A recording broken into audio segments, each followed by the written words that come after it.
Hey, what's up guys, it's LEGO Hobo 910 here with another LEGO video. And in this video, I'm reviewing set number 75948, the LEGO Harry Potter Hogwarts Clock Tower. So let's get right into the review.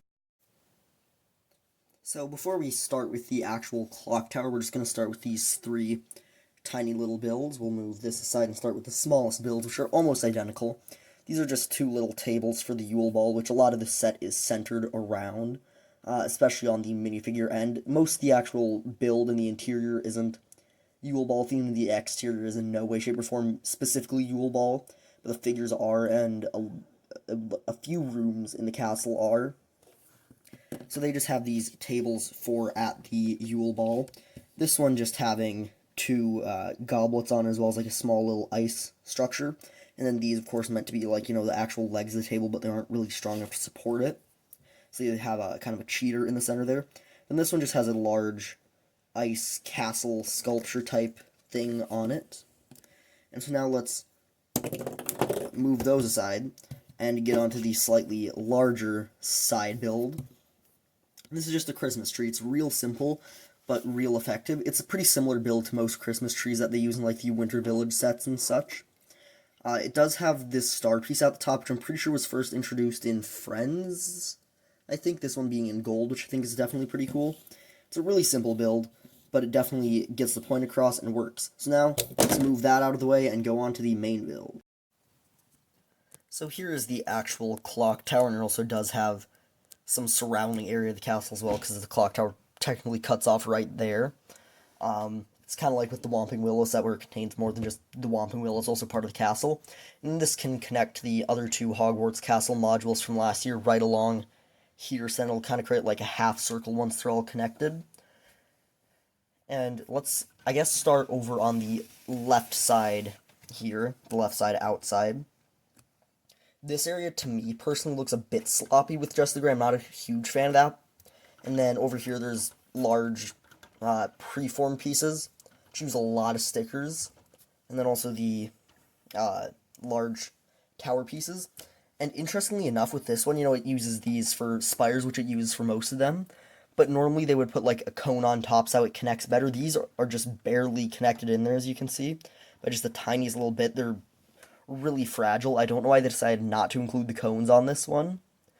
And then if we move over from that tower the slightest bit, the kind of roof line, as you can see, goes up and then ducks down to kind of this lower area over here.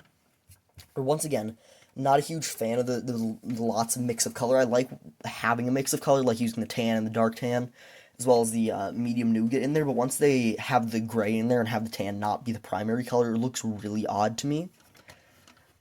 So this section is probably, like, these two parts in particular are probably my least favorite parts of this set, on the outside at least. Then the clock tower here looks great. It is fairly consistent in the colors, except for, the tiniest little bits of highlights and accents and just slight color variation. I also like how it's asymmetrical, where you have this slightest bit sticking out, which you don't have over here. And then the front here has just a little bit of a kind of railing front porch area, I guess you could say. And I also like the way that this is built up. Definitely looks really cool, leading to a large, large window there. And then up here we have the main clock face, which is a large printed dish. And then they just use some wrench pieces for the hands of the clock. And then here is a printed shield piece to be like the tiny little clock that is up there with. I'm not sure what the purpose of having a tiny clock up there is. I'm not a clock person. But it definitely looks really cool and is also, an accurate detail. And then the roof here is pretty interestingly shaped as well. Really like the way the roof looks on this set here. And then this side is pretty similar to the other side. It's just windows, one sticker there.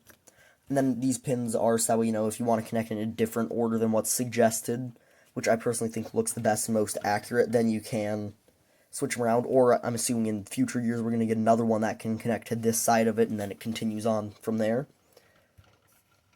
Yeah, so that's about all I have to say for the outside. There really isn't that much to say. Just look at it. Oh, there are some tiny little spires up here that I missed. But there's really not that much to say about it. Just, look at it.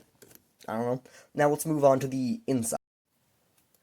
So here's the inside. We'll be starting on the same place on the inside as we started on the outside, which is the kind of only Yule Ball specific room here.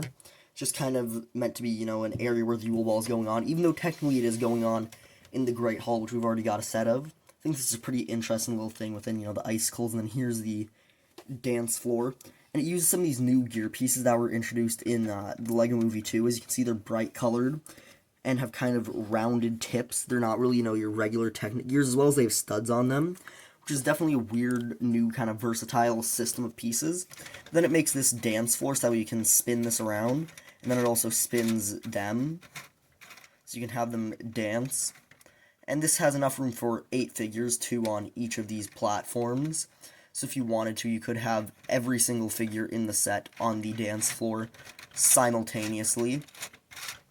Other than that, in this room, just in the back, you can see just a bit of a torch, and that's about it. So now let's move over to the tower here, the lower floor, and get these two out of the way so you can see in there slightly better. It is the Prefect's bathroom, which is another pretty much Year 4 specific room. This is one of the Hogwarts Castle modules that I think has the most year-specific rooms. The other two really have nothing year-specific. This one has a few year-specific rooms that most of it's pretty year-specific. There's one or two that can be used for any time, but most of them are pretty specific to Year 4. But yeah, this is just the Prefect's bathroom. It's a really simple little build, but it's really effective. My favorite part of this, however, is that sticker over there. The giant mermaid stained glass. And if you get some light shining through it, it actually looks really cool. I'll see if I can get an angle where some light's kind of coming through. It looks better from this side, as this is the front of the sticker. Yeah, it's definitely a really cool look. Yeah, there you go. You can see some of the light shining through. It's definitely a really cool sticker. It was kind of hard to apply, and I actually washed the piece before I put that on to make sure there was no dust under it, which isn't something I normally do, but I think it was definitely worth it because that looks amazing. And then right above that we have Dumbledore's office here, and since he has a robe piece, he can't actually sit in his chair, so he just kind of stands in it back there, so they made it lower so it could look semi like he's sitting. Then there are two big panel stickers back there, which are annoying to put on. There's Fox on one side and then the Sorting Hat on the other side. And then around here, there's a lot of stickers in this room. There's some of these kind of bookcases around, or like paintings of headmasters. There's one painting of the headmasters, a bunch of books. Same with over there, another painting of the headmaster book. And then here is the Pensieve, which I think is definitely a cool build for it. It doesn't look as cool as the printed piece in the CMF series, but obviously, they can't put that in a set as well. And then there's the sticker along the front, just to add a bit more detail to the desk. He has, a quill, and then what I believe is meant to be like a little lamp. Don't know what the tan piece there is meant to represent. Then there's also the Sword of Gryffindor up there. Now moving over to the main section here, we just kind of have an entranceway. There's a chest here that just has nothing in it. There is a good amount of room to put figures in there, though. I just have Ron in there, so you can kind of see scale. Then over here is a little build for the Goblet of Fire, which I definitely think is kind of cool. Then if we move up one story, you can see the Defense Against Dark Arts classroom for Year 4. There's a desk back here with then a book, and of course has the same print as pretty much every book in this new Harry Potter line, representing Wingardium Leviosa. And that just kind of sets right on in there. There is a little bit of kind of potions and jars and stuff going on back there. But then up front there's a case and a little lamp. Obviously this would contain the bugs. That, if you know, you know. And then on the board there it says Moody, as well as 3 Unforgivable, within 1, 2, 3, and a little spider drawing in the corner, which I think is definitely a cool print. Though the set doesn't include Moody, he only comes in the CMF series. I think they should have maybe put him in the set just as a different version, to keep the CMF one exclusive. And then if we move up yet another layer, here is the hospital wing. In fact, we need to move higher. There we go. Here's the hospital wing. And it has just 2 identical bed builds, this being the build. And these 2 lamps over there.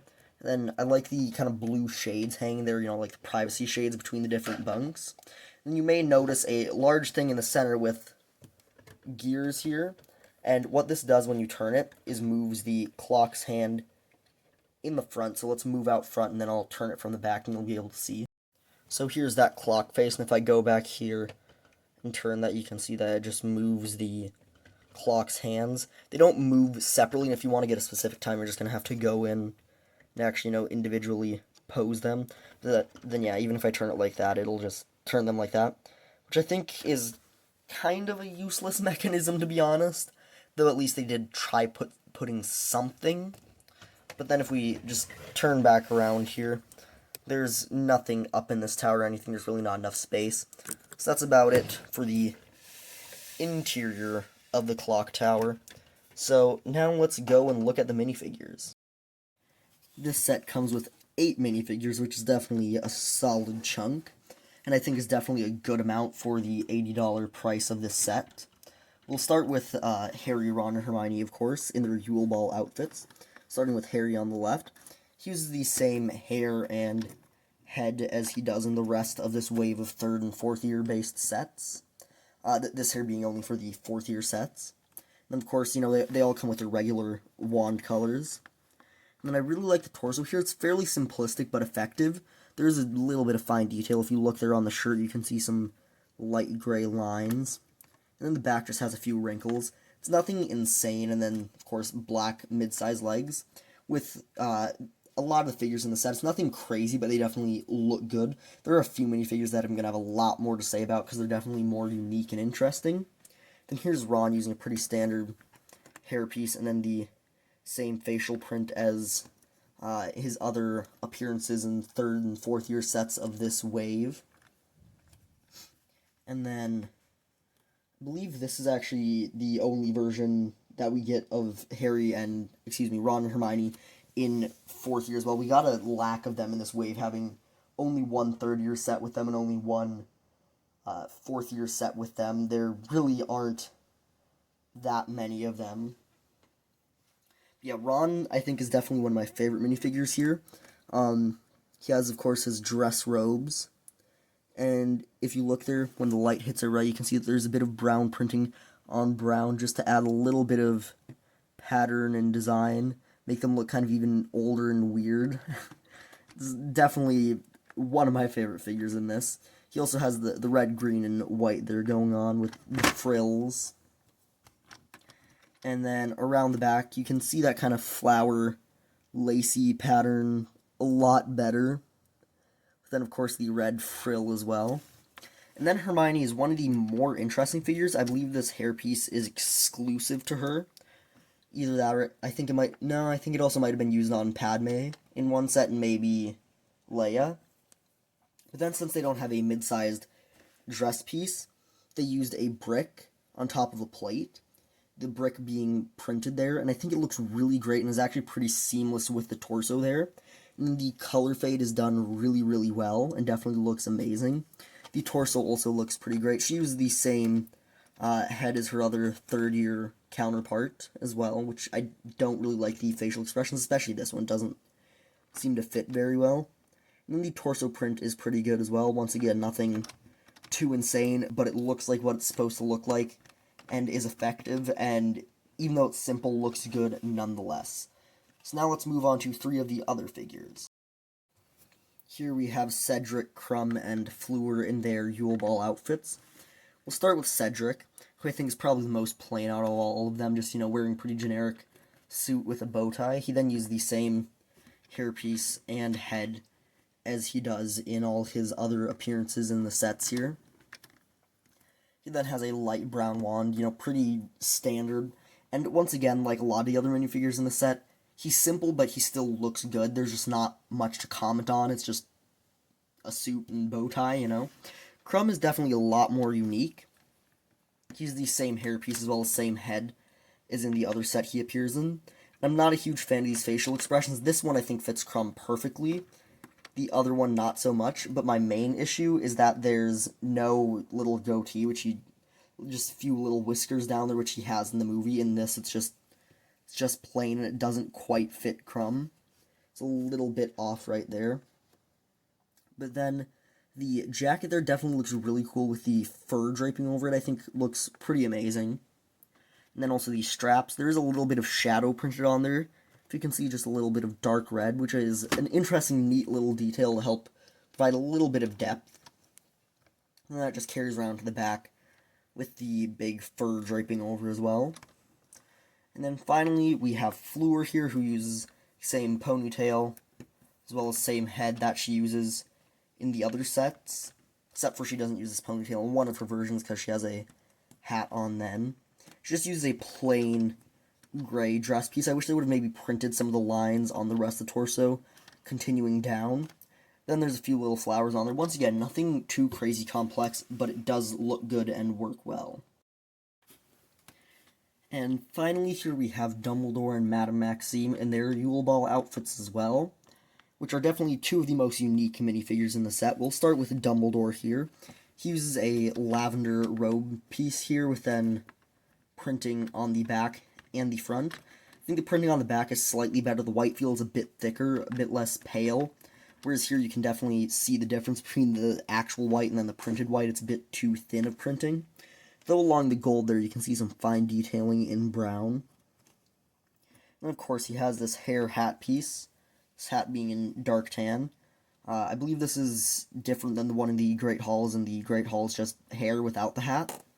And then also the same beard piece, which if we go ahead and rip off his head, we can take that off, and then you can see the rest of his torso better, so now he's going to look weird for the rest, because the print under the beard looks kind of funny when you don't have the beard there. And then, of course, has the gold glasses, and a bit more of that gold intricate printing, or excuse me, the brown intricate printing on the gold continues along up there, as well as a lot more back here, kind of being a long hood draping down the back. And then there's very little difference in the facial expressions. Here's the first one, and here's the second one. Basically, in this one, he took off his glasses and looks slightly sadder, but once you put the hat and the beard on, it's almost impossible to notice. And then, oh, now he's backwards. Here's Madame Maxime, and she is, meant to be tall. Since there's no tall dress piece, they just use a large slope piece here. So she's a bit unproportional, but overall, it works fairly well. And then I really like the printing along there, and it also connects fairly well between the torso as well as the slope piece there with the cool pattern. And there's also a little bit of white lines on the pink there that's slightly different at the top of the torso. And then, a similar effect carries around the back with then a bit of kind of lace and fluffs and fancy clothes terms there. So that has a dark orange wand, which is pretty unique. Only her, Crumb, and Newt Scamander have that. Earlier was just Newt Scamander, but then this wave expanded it to the other two. And interestingly enough, this hairpiece is dark brown. The other set she appears in, she has the hair in black. The head, however, is the same. And it's fairly simplistic facial expressions. I think they definitely fit her very well. This one especially more, but it doesn't really fit the Yule Ball event, so that's why I have this face kind of being forward as she's more happy this way and at the Yule Ball. So yeah, definitely some interesting figures here. So let's move on to final thoughts. Overall, I do have a few nitpicks with the set, such as the clock hand moving feature being kind of useless, and a bit of weird color variation there. But overall, I think it really looks cool, and will especially look good once I put it on the shelf to my other Hogwarts sets and connect them together. And then the minifigure lineup is pretty good as well, every single one of them being exclusive and unique. Though I, once again, have a few minor nitpicks here and there, but overall it's pretty good. And also, the price tag on the set is amazing.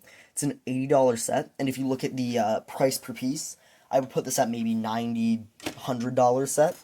But if you're looking at just volume of stuff, if you don't care about price per piece, I'd still say this should be like $100. $80 for the set is a really good price. Because most time, even $80 sets include like 5 figures, so you have like 3 extra figures anyway. And also, the size of this is just, it's great. It's a really large, bulky feeling set, as well as these side builds making it feel like it has more. So I think having it be $80 is a fantastic price. This is definitely a great addition to the Harry Potter theme, and I highly recommend it. But that's all from me, and bye.